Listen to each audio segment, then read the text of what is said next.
Beneath the ancient oak trees of St. Michael's Cemetery in Charleston, South Carolina, lie 9 graves that the city's most prominent families refuse to discuss.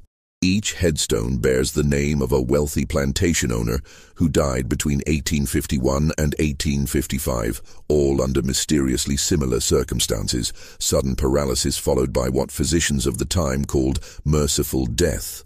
But in 1923, when the cemetery underwent renovation, groundskeepers made a horrifying discovery that city officials immediately ordered sealed from public record. Inside each of those 9 coffins, the wooden lids bore deep scratch marks from fingernails, and the bodies lay in positions suggesting desperate struggles. What the authorities found next would haunt Charleston's elite for generations. A leather journal buried beneath the cemetery's oldest magnolia tree, written in the careful handwriting of a man named Solomon Fairfax, detailing 4 years of calculated revenge that began with a family's screams and ended with 9 men buried alive. Before we continue with the story of Solomon Fairfax and the dark secret that transformed a gentle healer into Charleston's most methodical killer, we need you to be part of our community of truth seekers. Hit that subscribe button and ring the notification bell so you never miss these buried stories from America's past. And tell us in the comments, what state are you listening from? We love hearing from our audience across the country. The journal's first entry, dated March 15, 1851, began with a single line that would explain everything. Today I watched my wife and children burn, and I did nothing to stop it. Charleston in the 1850s stood as the crown jewel of Southern aristocracy, where white-columned mansions lined the Cooper River and fortunes built on rice and cotton created dynasties that believed themselves untouchable. The city's medical community, though small, commanded enormous respect among the wealthy elite who could afford private physicians for their increasingly frequent ailments, mysterious fevers, sudden weakness, and strange paralytic conditions that seemed to plague Charleston's most prominent families with alarming regularity. Dr. Cornelius Hathaway had established his practice on Meeting Street in 1845, quickly earning a reputation among Charleston's upper class for his innovative treatments and unusual understanding of exotic remedies. His success stemmed partly from his exceptional assistant, a slave named Solomon Fairfax, who possessed an almost supernatural knowledge of medicinal plants and chemical compounds. Solomon had been purchased specifically for Dr. Hathaway's practice after demonstrating remarkable skills in botanical medicine, skills that had been passed down through generations of his family who had served as healers on various plantations throughout the Carolina Lowcountry.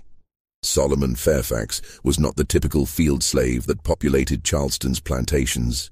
Standing tall with intelligent eyes that seemed to catalog every detail of his surroundings, he had been educated alongside the children of his previous master, learning to read and write before such education was strictly forbidden. His knowledge of Latin medical terms impressed even Dr. Hathaway, who had come to rely heavily on Solomon's ability to prepare complex compounds and assist with delicate procedures.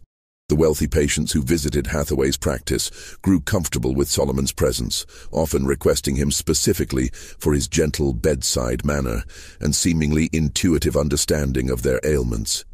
But Solomon's life had not always been confined to the sterile walls of a medical practice. For 32 years before coming to Dr. Hathaway, he had lived on the Pemberton plantation 15 miles outside Charleston, where he had married a woman named Celia and raised 3 children, 2 boys and a girl, in one of the plantation's slave quarters. The Pembertons had allowed this arrangement because Solomon's healing skills proved invaluable during the frequent outbreaks of fever and disease that could devastate a plantation's workforce overnight. Solomon's expertise had saved countless lives, both slave and free, earning him a measure of respect unusual for someone in his position. He had developed treatments for everything from snake bites to consumption, using a combination of traditional African remedies passed down from his grandmother and new techniques he learned by carefully observing the white physicians who occasionally visited the plantation. The Pembertons had even allowed him to tend to their own family during times of illness, a privilege that demonstrated the genuine trust they placed in his abilities. However, this relative comfort ended abruptly in March of 1851. when Edmund Pemberton's gambling debts forced him to sell portions of his human property to cover his mounting financial obligations. The sale was to include Solomon's wife and children, who would be separated and sent to different plantations across the state, a common practice that plantation owners justified as business necessity, but which destroyed families as effectively as any natural disaster.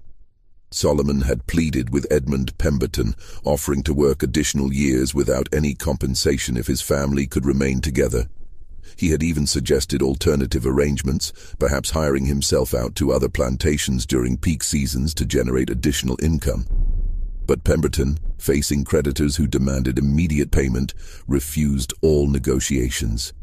The sale was scheduled for March 14, 1851, at the Charleston slave market, and nothing would change that decision. The morning of March 14th dawned gray and humid, with storm clouds gathering over the Ashley River, as if nature itself sensed the tragedy about to unfold. Solomon had spent the previous night holding his family close in their small cabin, memorizing every detail of their faces, every sound of their breathing, knowing that sunrise would bring permanent separation. Celia, his wife of 15 years, had maintained her composure throughout the ordeal, focusing her energy on preparing their children for what lay ahead. 8-year-old Marcus, the eldest, had inherited Solomon's intelligence and curiosity about the world beyond the plantation. 6-year-old Samuel possessed his father's gentle nature and natural affinity for healing, often helping Solomon gather medicinal plants from the woods surrounding their quarters. Their daughter, 4-year-old Grace, clung to her mother with the instinctive understanding that something terrible was about to happen, though she could not comprehend the full scope of what awaited them. As the slave traders arrived to collect their human cargo, Solomon watched helplessly as his family was loaded into a wagon alongside 6 other families being torn apart by Edmund Pemberton's financial desperation. The children's tears mixed with their parents' desperate promises that they would find each other again, somehow, someday. Promises everyone knew were lies designed to ease unbearable pain. But the true horror began during the journey to Charleston's slave market. Halfway to the city, one of the wagon wheels struck a deep rut in the rain-soaked road, causing the vehicle to tip precariously. In the confusion that followed, Celia fell from the wagon, striking her head against a sharp rock embedded in the roadside. Blood immediately began flowing from the wound, and Solomon, despite his shackled hands, tried desperately to reach her. The slave traders, concerned only with delivering their cargo in sellable condition, made a decision that would haunt Solomon for the rest of his life. Rather than seeking medical attention for Celia, they declared her a loss and ordered the wagon to continue without her. Solomon screamed and fought against his restraints as they left his wife bleeding and unconscious by the roadside, but the other slaves held him back, knowing that resistance would only result in punishment for everyone. The nightmare intensified at the Charleston slave market, where Solomon was forced to watch as his children were sold to separate buyers. Marcus was purchased by a rice planter from Georgetown who specialized in using child labor for the dangerous work of tending irrigation systems in alligator-infested swamps. Samuel was bought by a cotton farmer from the upcountry whose reputation for working slaves to death was well known throughout the region. Grace, too young for field work, was sold to a family in Savannah as a house servant, disappearing forever into the vast network of human bondage that connected southern cities.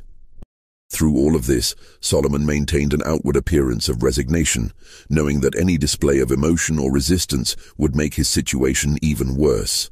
Inside, however, something fundamental had broken. The man who had dedicated his life to healing, to preserving life and easing suffering, watched as everything he loved was destroyed by the casual cruelty of men who viewed human beings as property to be liquidated when convenient.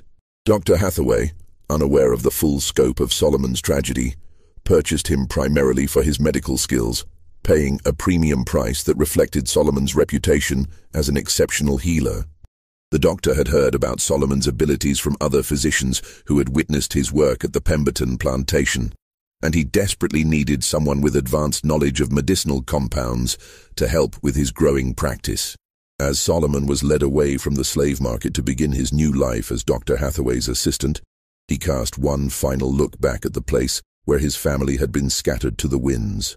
In that moment, Something cold and calculating settled into his heart, a patience that would allow him to wait, to learn, and eventually to make those responsible pay a price that matched the enormity of their crimes. That evening, alone in the small room above Dr. Hathaway's practice that would serve as his new quarters, Solomon began writing in a leather journal he had managed to keep hidden throughout the ordeal. His first entry, written by candlelight in the careful script he had learned as a child, began with words that would define the next 4 years of his life. Today I watched my wife and children burn, and I did nothing to stop it. But I'm still alive, and I remember every face, every name, every voice that laughed as my world ended. They think they have broken me, but they have only taught me patience. The months following Solomon's arrival at Dr. Hathaway's practice passed in a blur of routine medical procedures and careful observation.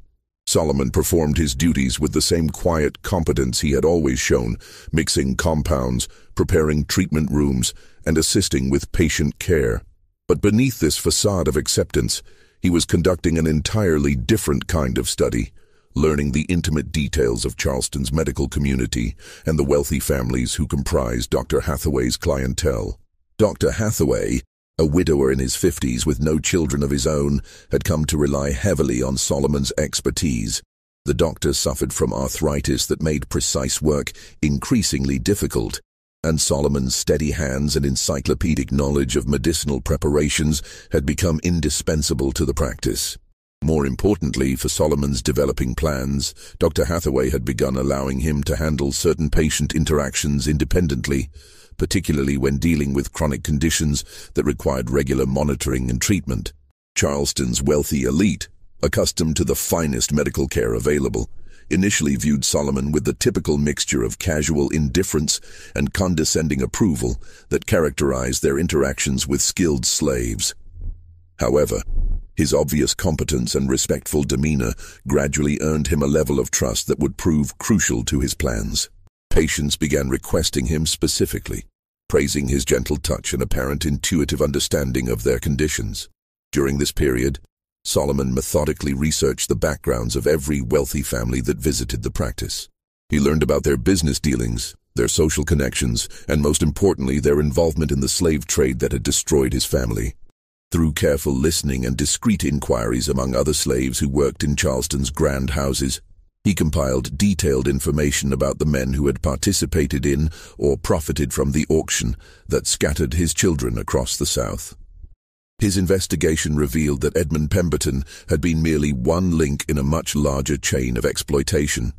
The Charleston slave market operated with the support and participation of the city's most respected citizens, men who served on church boards and charitable committees while simultaneously treating human beings as livestock to be bought and sold for profit.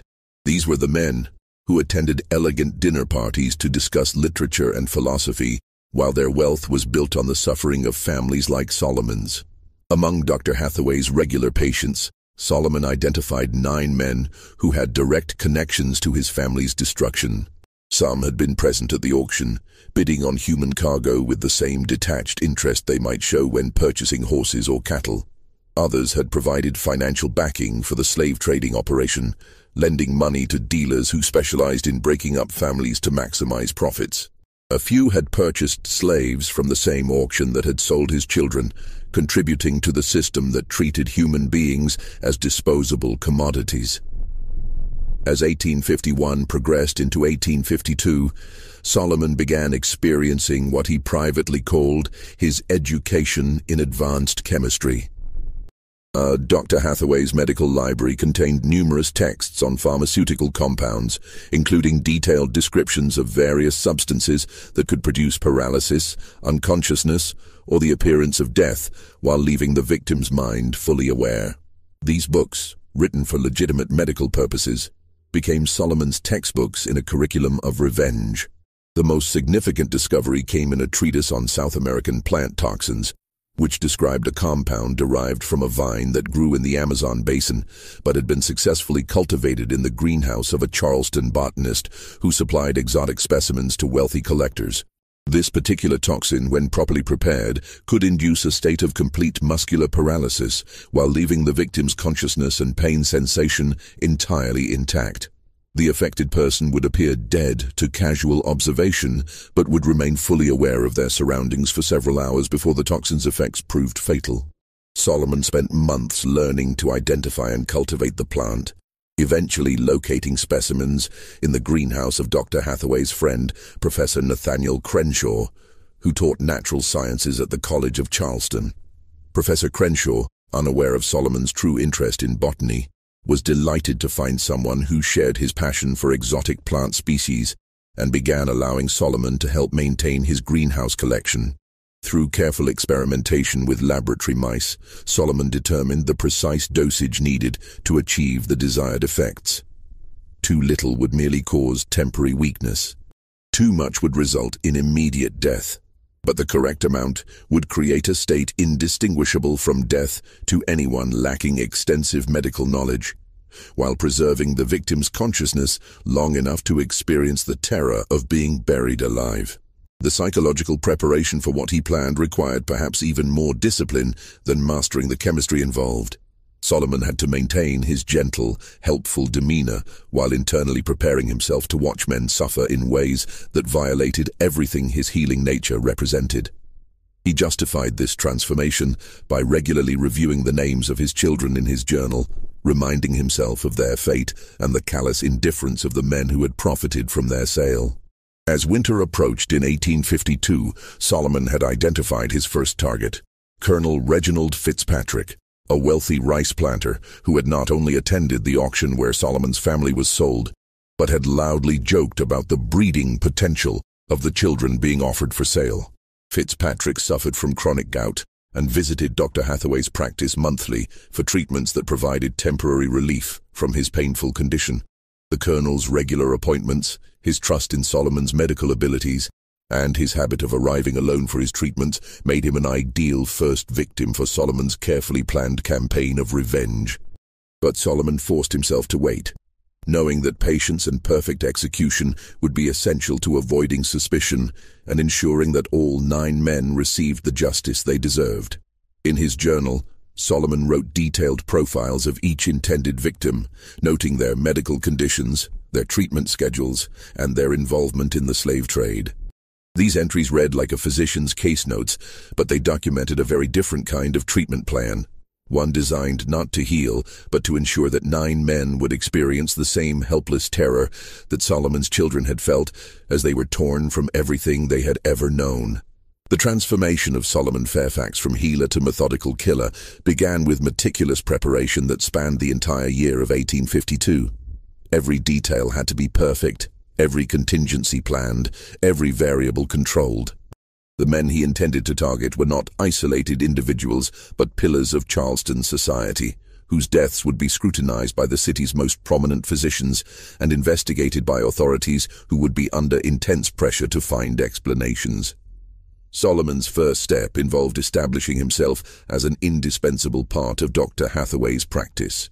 He began arriving earlier each morning to prepare the office, staying later each evening to organize medical supplies, and demonstrating such dedication to his work that Dr. Hathaway increasingly relied on his judgment in medical matters. This growing trust would be essential when Solomon needed to handle certain patients independently without the doctor's direct supervision. The development of his paralytic compound required months of careful refinement. Working in a small shed behind Dr. Hathaway's office, ostensibly to prepare herbal remedies that supplemented the doctor's treatments, Solomon cultivated the toxic vine and experimented with extraction methods. The process was dangerous. Several times he accidentally exposed himself to small amounts of the toxin, experiencing temporary numbness that gave him a terrifying preview of what his victims would endure in their final hours. The compound in its final form was a colorless, odorless liquid that could be easily mixed with other medications without detection. When administered in the correct dosage, it would begin taking effect within 30 minutes, initially causing weakness and disorientation that would be attributed to the patient's existing medical condition.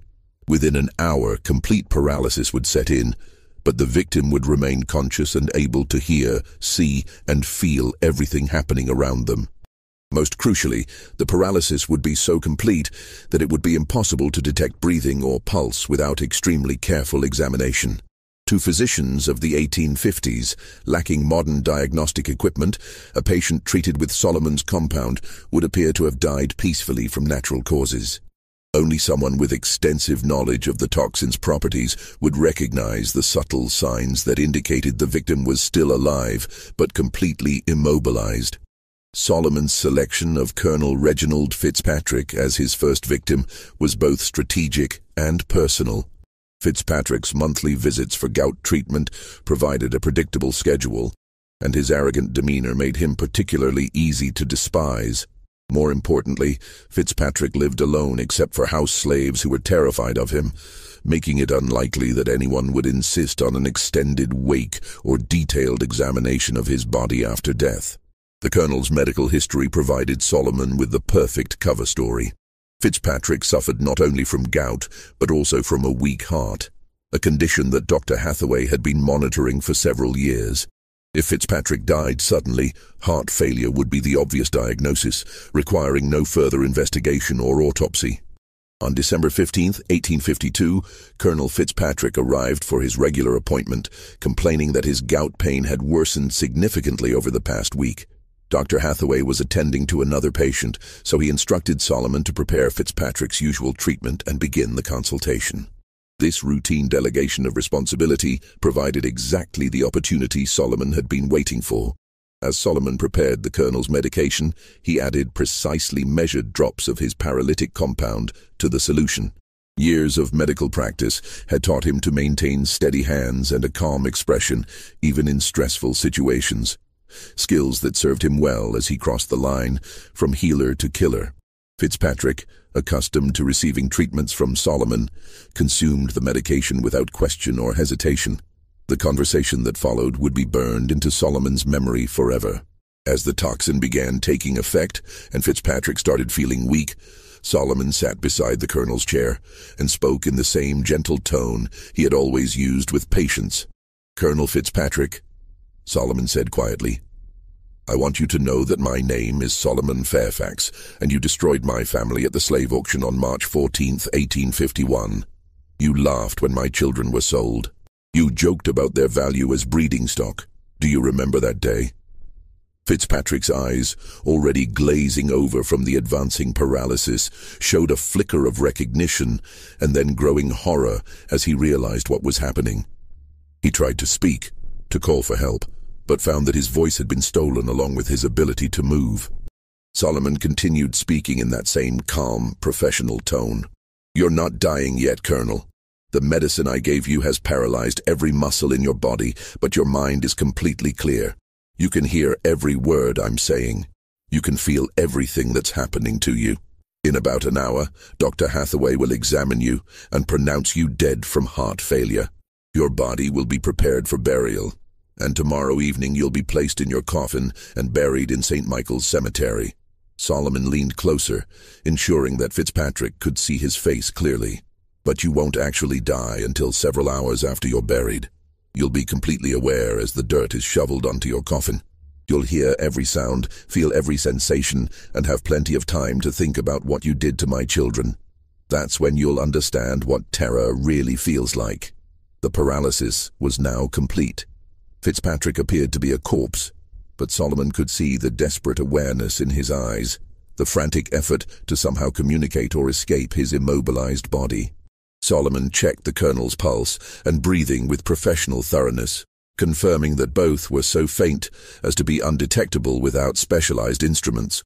When Dr. Hathaway entered the treatment room 5 minutes later, he found Solomon standing respectfully beside what appeared to be Colonel Fitzpatrick's body, his expression showing appropriate concern and sadness. "I'm afraid the colonel has passed, Doctor," Solomon reported quietly. "His heart gave out while I was preparing his next treatment. He seemed to go very peacefully." Dr. Hathaway's examination confirmed Solomon's diagnosis. The colonel showed no signs of life, and given his known heart condition, the cause of death seemed obvious. Within an hour, the body was removed to Fitzpatrick's mansion, where arrangements were made for a funeral, befitting one of Charleston's most prominent citizens. Solomon attended the funeral, standing respectfully in the section designated for slaves, while Colonel Fitzpatrick's coffin was lowered into the ground. As the first shovelfuls of dirt struck the wooden lid, Solomon wondered if Fitzpatrick was still conscious, still aware of what was happening to him. The thought brought him no satisfaction, only a cold sense of justice finally being served. That evening, Solomon made the second entry in his journal. Colonel Fitzpatrick has paid for his crimes. 8 more remain. Justice is patient, but it is also certain. The months following Colonel Fitzpatrick's burial passed with agonizing slowness as Solomon waited to see if his method had aroused any suspicion. Charleston's social circles buzzed with the expected condolences and remembrances of the colonel's contributions to the community, but no questions were raised about the circumstances of his death. Dr. Hathaway mentioned the case to other physicians as an example of how quickly heart failure could claim even seemingly healthy individuals, and Solomon's reputation as a skilled and caring medical assistant remained untarnished. This successful execution of his first revenge gave Solomon confidence to proceed with the second phase of his plan. But it also forced him to confront the psychological toll of what he was doing. Despite years of careful preparation and absolute certainty about the justice of his cause, actually watching a man die in terror had affected him more deeply than expected. He found himself unable to sleep for weeks afterward, not from guilt, but from the vivid imagination of what Fitzpatrick had experienced in those final hours buried alive. The selection of his second victim required careful consideration of timing and method. Solomon needed to avoid establishing any pattern that might eventually attract attention, which meant varying both the intervals between deaths and the apparent causes. His research had identified Judge Marcus Calverton as an ideal second target, a man who had not only witnessed the sale of Solomon's family, but had provided legal justification for the separation of slave families, arguing in court that such practices were essential for maintaining order and maximizing economic efficiency. Judge Calverton suffered from severe migraines that had grown progressively worse over the past 2 years, forcing him to seek treatment from Dr. Hathaway on an increasingly frequent basis. The judge's condition provided Solomon with both opportunity and cover. Migraine sufferers were known to occasionally suffer fatal strokes, and Calverton's advanced age made such an outcome medically plausible. But before Solomon could implement his plan against Judge Calverton, an unexpected complication arose that nearly derailed his entire campaign of revenge. In March of 1853, Dr. Hathaway announced that he was considering taking on a junior partner, a young physician named Dr. Timothy Henderson, who had recently completed his medical training in Philadelphia and was eager to establish himself in Charleston's competitive medical community. Dr. Henderson's addition to the practice would mean increased scrutiny of Solomon's activities, more witnesses to his interactions with patients, and greater difficulty in administering his paralytic compound without detection.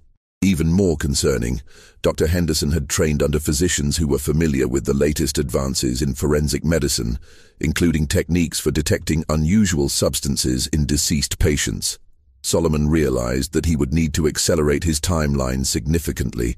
Rather than spacing his victims' deaths over several years as originally planned, he would need to complete his mission within months before Dr. Henderson's presence made continued operations impossible. This compression of his schedule would require him to take greater risks and accept less than perfect conditions for some of his planned murders.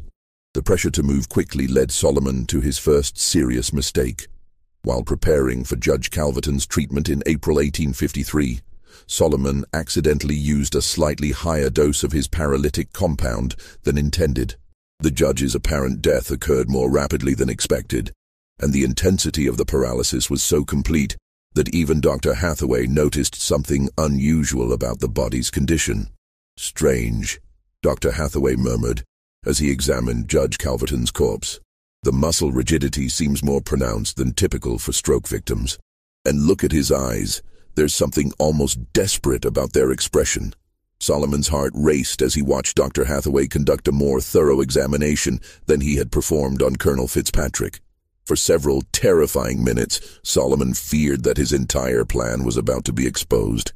But Dr. Hathaway's medical training, while thorough for its time, lacked the specific knowledge needed to recognize the effects of Solomon's exotic toxin. After 15 minutes of examination, The doctor concluded that the unusual symptoms were simply the result of Judge Calverton's particularly severe stroke.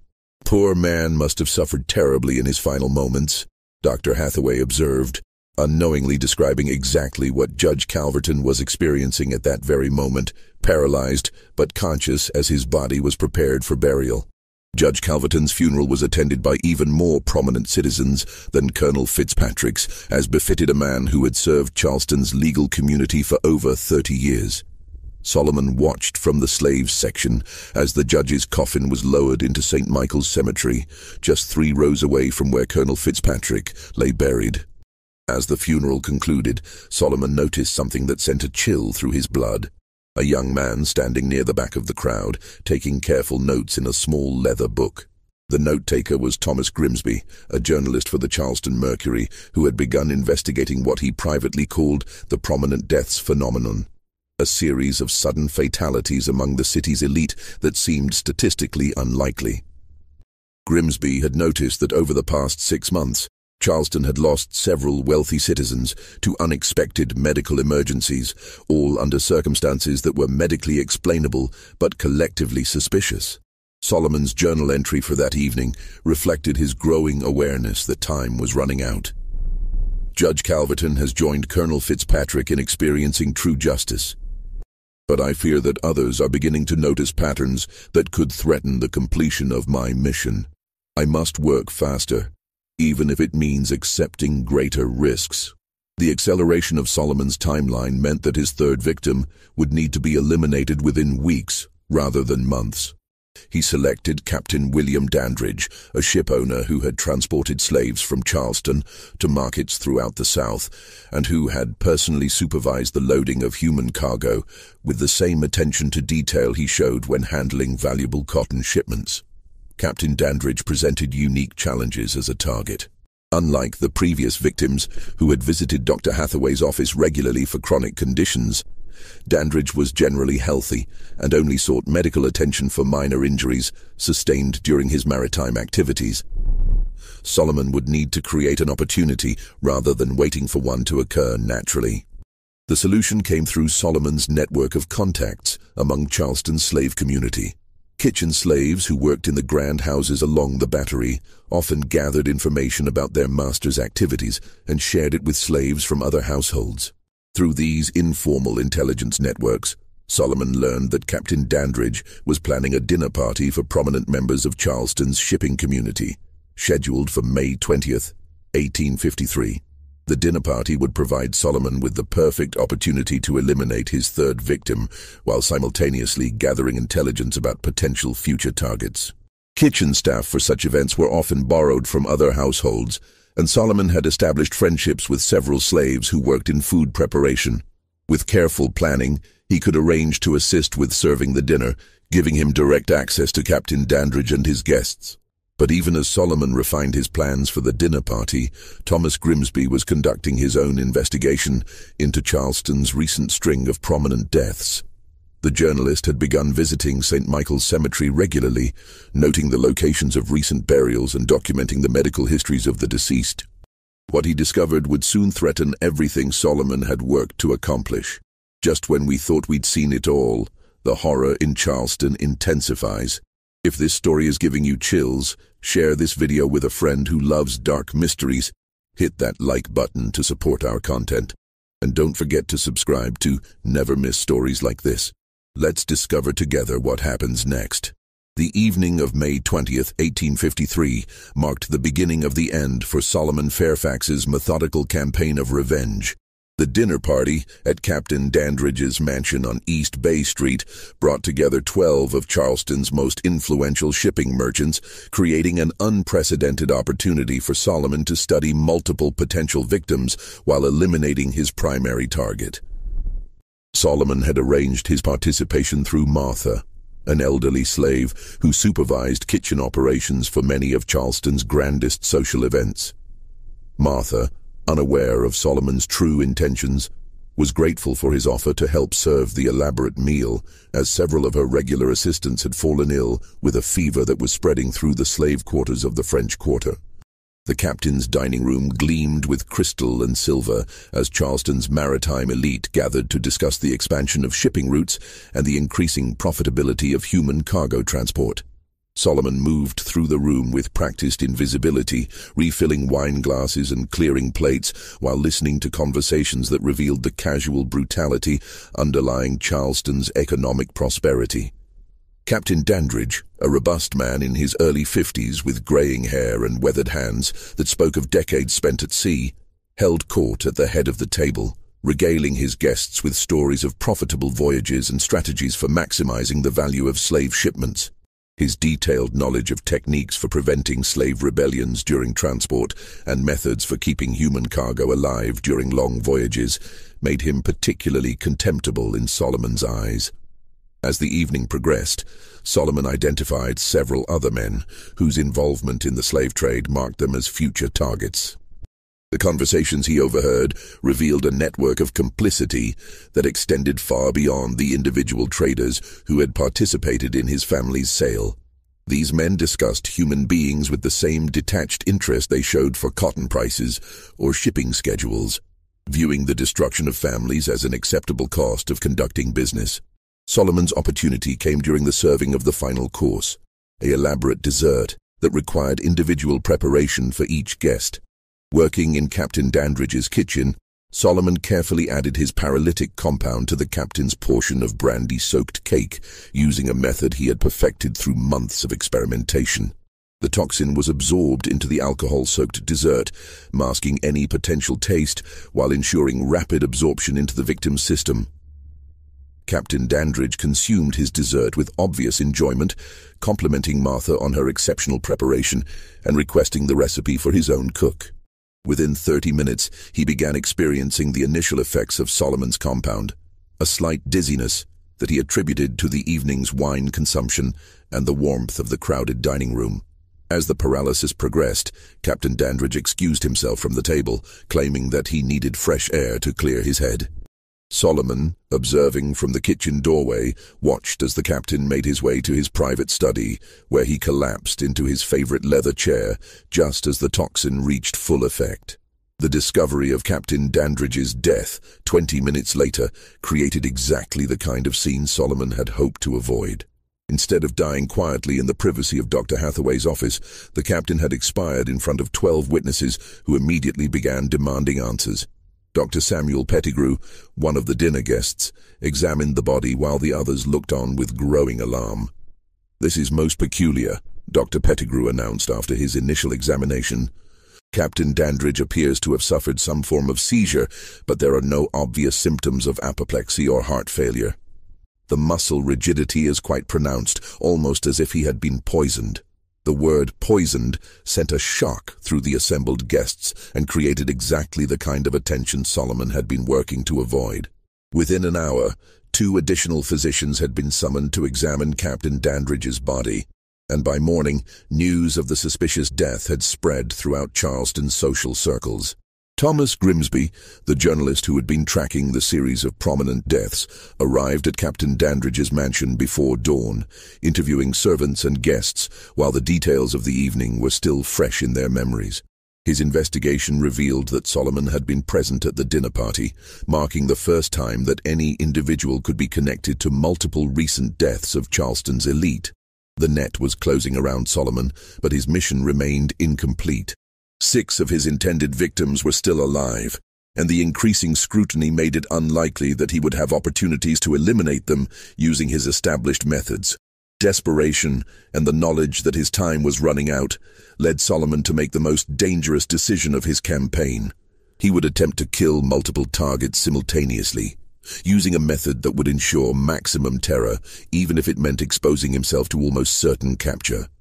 Solomon's research had identified a private meeting scheduled for June 15, 1853, when 6 of Charleston's most prominent slave traders would gather at the offices of Henderson and Associates to finalize contracts for a major expansion of their operations.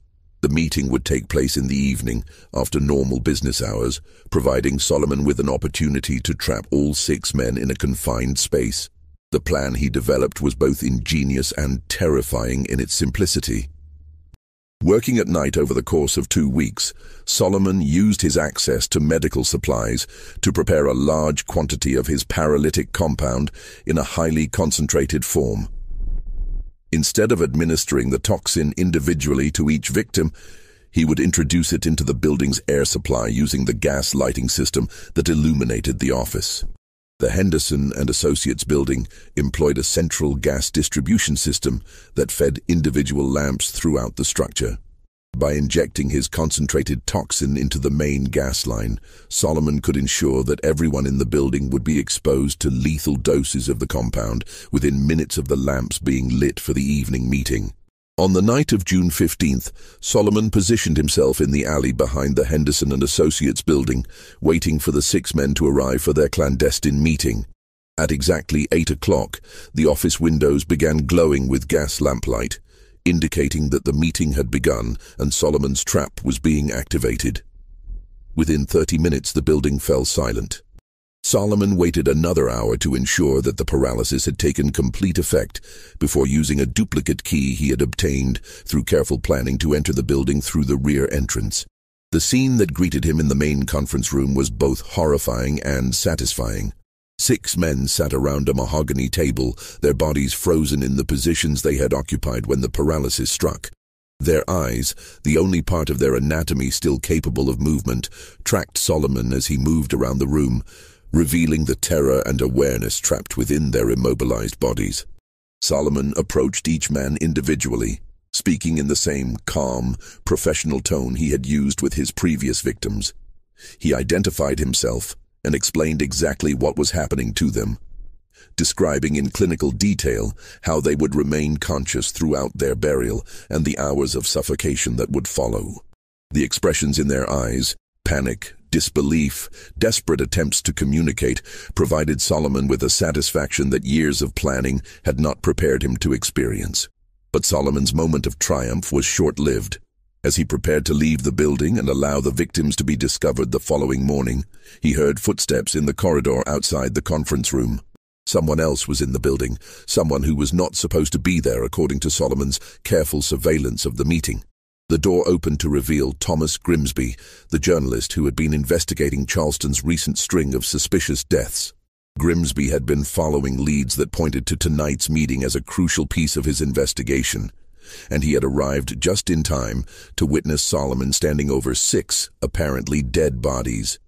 "So it's true," Grimsby said quietly, his voice showing a mixture of horror and vindication.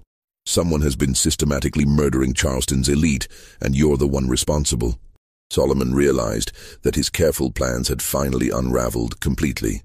There was no way to explain his presence in the room or the convenient death of 6 men who had been his targets. The journalist's investigation had led him to the same conclusion that would soon be reached by Charleston's authorities. Someone with access to medical knowledge and detailed information about the victims' schedules had been conducting a methodical campaign of murder. "They destroyed my family," Solomon said simply, making no attempt to deny his responsibility. "They sold my children like cattle and left my wife to die by the roadside. This is justice, not murder."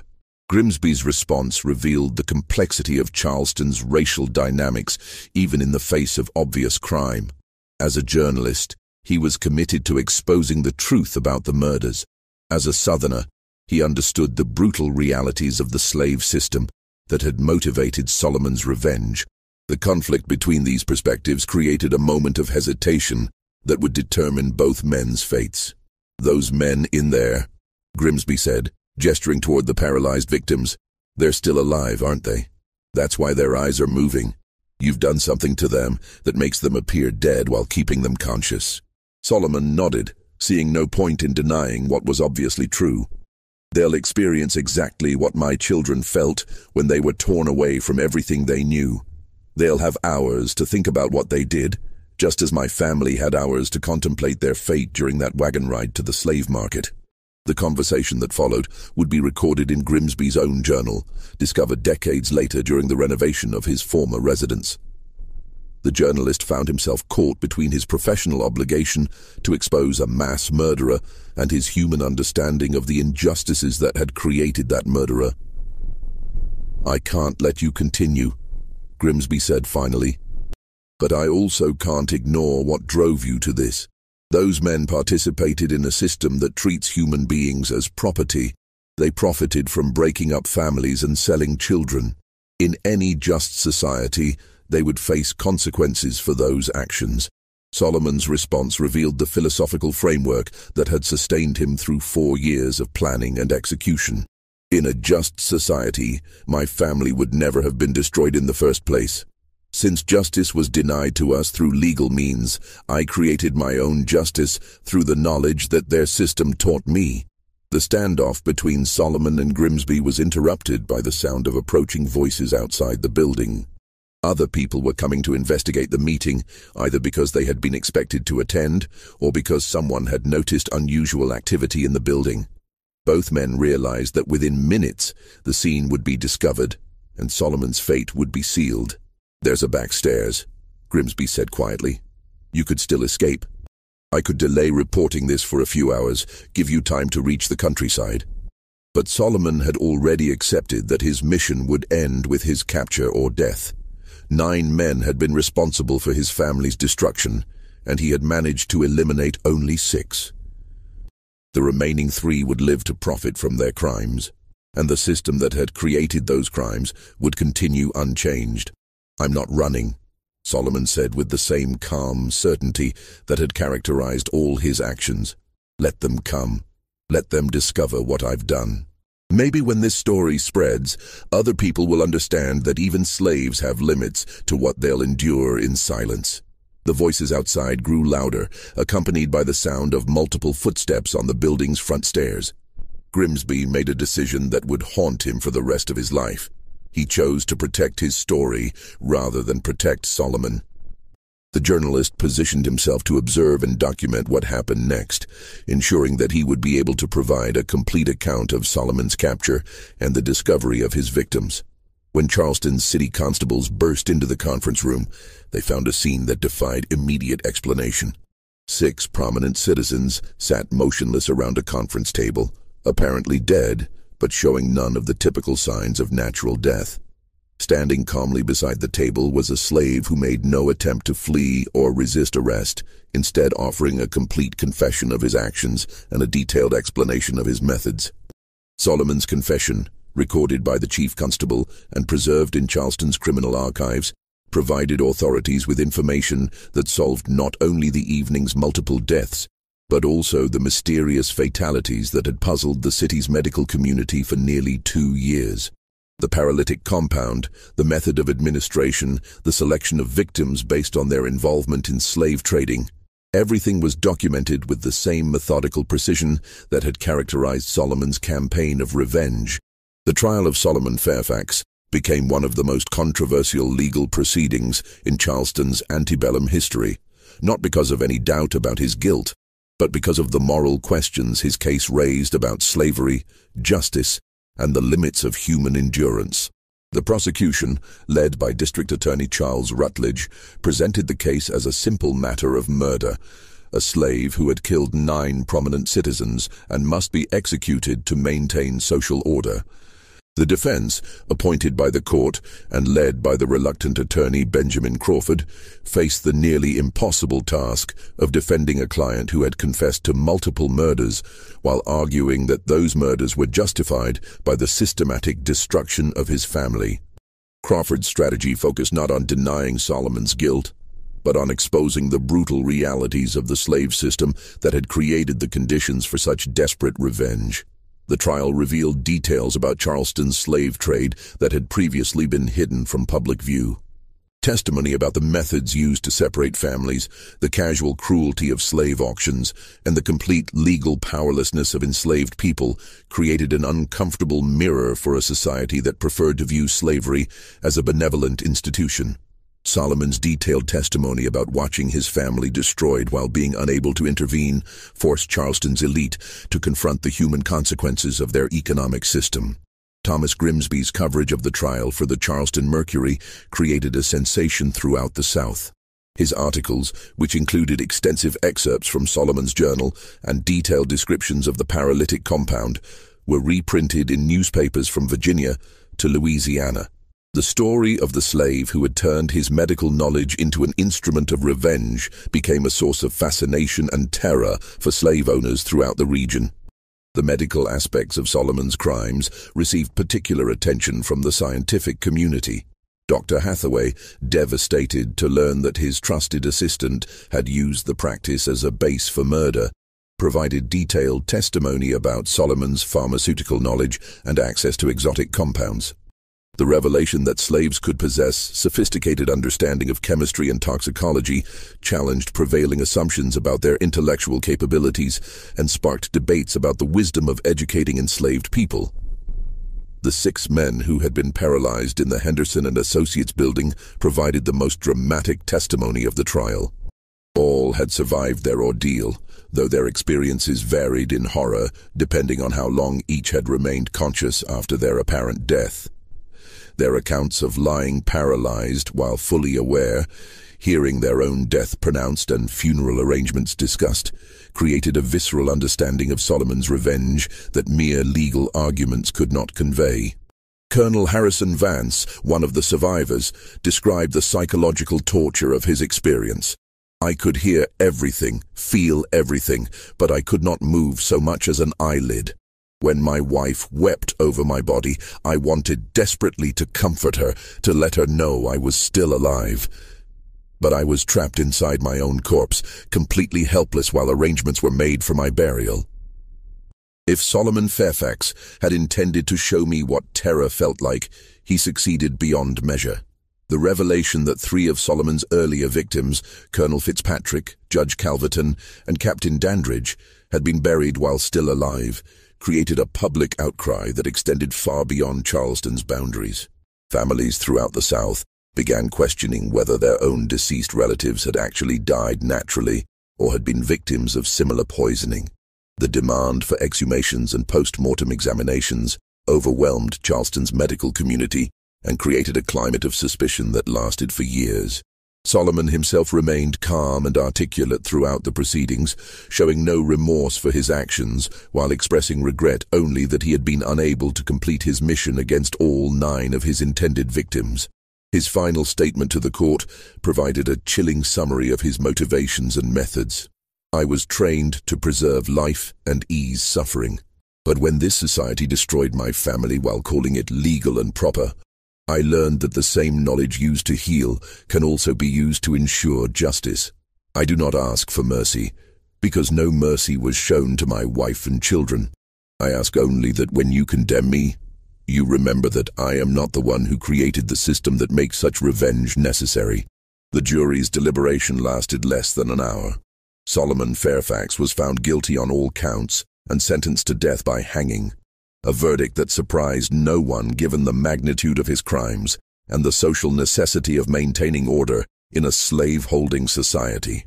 However, the speed of the conviction did not resolve the moral questions his case had raised about slavery, justice, and the humanity of enslaved people. Solomon was executed on October 15, 1853, before a crowd of over 2,000 people who had gathered to witness the death of Charleston's most notorious criminal. His final words, spoken from the gallows with the same calm certainty he had shown throughout his trial, were recorded by Thomas Grimsby and published in newspapers throughout the South. "I die knowing that 9 men experienced the terror my children felt when they were sold away from everything they loved. That knowledge makes my death worthwhile. But this system that creates such desperation will continue, and other families will suffer as mine did. When that happens, remember that even the most patient man has limits to what he will endure in silence." Solomon's body was buried in an unmarked grave outside Charleston city limits, in accordance with laws prohibiting the interment of executed criminals in consecrated ground. But his journal, confiscated as evidence during the trial, was never returned to authorities after the proceedings concluded. Thomas Grimsby, who had been allowed to examine the journal during his coverage of the trial, had made extensive copies of its contents before returning the original to the court clerk. Years later, when Grimsby was preparing his memoirs, he decided to bury Solomon's journal beneath the magnolia tree in St. Michael's Cemetery, near the graves of the men Solomon had killed. The journalist's own account, written in 1889, explained his decision. I could not bear to destroy the record of such methodical revenge, but I also could not allow it to inspire others to similar actions. Perhaps future generations, with different perspectives on justice and slavery, will be better equipped to understand the terrible necessity that drove Solomon Fairfax to become both healer and killer. The discovery of Solomon's journal in 1923, during the cemetery renovation that revealed the scratch marks inside 9 coffins, provided the final confirmation of a story that had passed into legend. The physical evidence, the scratches made by fingernails desperately clawing at wooden coffin lids, proved that Thomas Grimsby's account had been accurate in every detail. Charleston's city government immediately classified the discovery as sensitive historical material and sealed all records related to the case. The official explanation cited concerns about public safety and the potential for racial tensions, but many believed the real motivation was protecting the reputations of prominent families whose ancestors had participated in or profited from the slave trade. The legacy of Solomon Fairfax's revenge extended far beyond Charleston's boundaries. Throughout the antebellum South, slave owners became increasingly suspicious of educated slaves, particularly those with medical knowledge or access to pharmaceutical compounds. New laws were passed restricting slaves' access to books, medical training, and scientific knowledge, as authorities recognized that education could transform the oppressed into dangerous opponents. The case also influenced the development of forensic medicine in the United States. The exotic paralytic compound that Solomon had used prompted research into methods for detecting unusual toxins in deceased victims, leading to advances in post-mortem examination techniques that would prove valuable in future criminal investigations. But perhaps the most significant impact of Solomon's story was its effect on the national debate about slavery itself. The revelation that even the most seemingly docile and loyal slaves might harbor years of accumulated rage challenged fundamental assumptions about the institution's stability and moral justification. If a man like Solomon Fairfax, educated, skilled, and trusted by his masters, could plan and execute such methodical revenge, what did that say about the true feelings of the millions of other enslaved people throughout the South? This mystery shows us that even in the darkest chapters of American history, individual acts of resistance could shake the foundations of seemingly unshakable systems. The story of Solomon Fairfax reminds us that justice delayed is not always justice denied.